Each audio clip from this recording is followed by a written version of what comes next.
Kapag diniin nyo po dito yung dulo ng tinidor, dito sa gilid ng paa, tingnan nyo po yung mga daliri ko sa paa kung ano mangyayari. Okay guys, so simpleng senyales po para ma-check kung may problema sa utak yung kakilalan nyo. Yung kapitbahay nyong chismosa na lagi kang sinisiraan kahit wala ka namang ginagawang masama, hindi na kailangan ng test yan.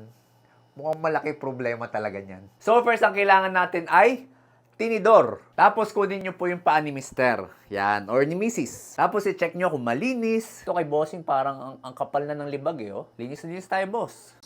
Tapos ang gagawin nyo po sa tinidor, ganito po kasi dapat ang reaction niyan, nung paa natin. Kapag diniin nyo po dito yung dulo ng tinidor, dito sa gilid ng paa, tapos papunta dito sa hinlalaki, tingnan nyo po yung mga daliri ko sa paa kung ano mangyayari. So yun po yung normal na reaction. Dapat parang tumitiklop po yung finger toes. Ngayon, pag posible na merong problema sa brain, kabaliktaran po yung mangyayari. Parang ganito.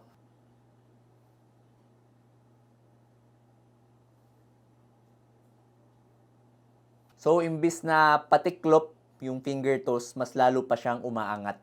Mas nag-extend siya. So kung ganun po yung naging resulta sa kakilala nyo, tapos may history ng stroke, may history ng epilepsy, o kaya may mga mahinang parte ng katawan, mas maganda po kung magpa-check na agad sa doktor.